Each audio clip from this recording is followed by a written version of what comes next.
முறைகேடில்லா net தேர்வை உடனடியாக நடத்திடு.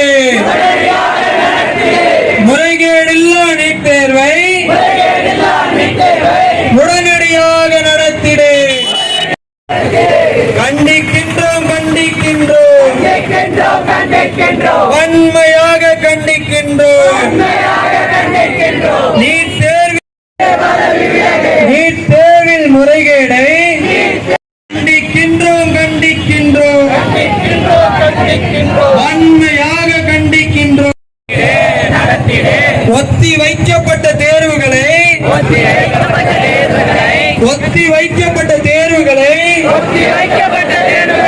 உடனடியாக நடத்திட. கொண்டு வரும்போது ரெண்டு பிரதானமான விஷயங்கள் தான் முன்வைக்கப்பட்டுச்சு. ஒரு விஷயம் என்னன்னு சொன்னா, நீட்டை பொறுத்த மட்டும் அது குவாலிட்டியை இன்ஷூர் பண்ணுது. அதாவது தரத்து விஷயமே உச்சத்தை எட்டி இருக்கிறது தான் நம்ம பார்க்கிறோம். இந்த நாடு நிர்மாணிக்கப்பட்ட போது தொடக்கத்துல கல்விக் கொள்கைகள் வகுக்கிறத கல்வியாளர்கள் வகுப்பாங்க. நீங்க முதல் கல்விக் கொள்கையை வகுத்தவர் தான் நீங்க பாத்தீங்கன்னு சொன்னா முன்னாள்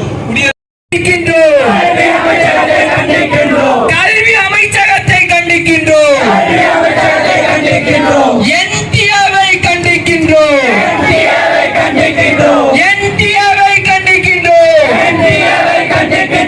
தடுத்து நிறுத்து தடுத்து நிறுத்து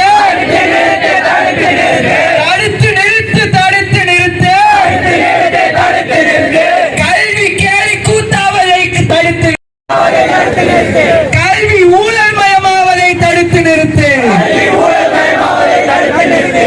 கல்வி ஊழல் மயமாவதை தடுத்து.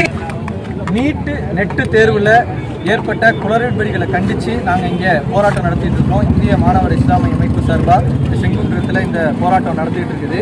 இதுக்கு பொறுப்பேற்று மத்திய கல்வி அமைச்சர் பதவி விலகணும் அப்படிங்கிறது எங்களுடைய கோரிக்கையாக இருக்குது. அப்புறம் என்டிஏ அப்படின்னு சொல்லப்படுற நேஷனல் டெஸ்டிங் ஏஜென்சி அவங்களுடைய முழு தோல்வியால் தான் இப்படியான குளறுபடிகள் அப்படிங்கிறது நடந்துச்சு. அது 2017 பாஜக அரசாங்கம் கொண்டு வந்தாங்க. அதை கலைக்கணும். அது கலக்கிறது இப்படியான குளறுபடிகள் இனிமேலும் நடக்காமல் இருக்கிறதுக்கு முதல் படியாக அமையும் அப்படின்னு சொல்லி இந்திய மாணவர் இஸ்லாமிய அமைப்பு கருதுது. நீட் விலக்கு வேணும் அப்படிங்கிறத தாண்டி நீட்டுங்கிறதே ஒரு முறைகேடான ஒரு தேர்வு. அதனால இந்தியா முழுக்க நீட் ஒழிக்கப்படணும் அப்படிங்கிறதும் எஸ்ஐஓனுடைய கோரிக்கையாக இருக்கு. அகமது ரிஸ்வான், இந்திய மாணவர் இஸ்லாமிய அமைப்பு மாநில தலைவர்.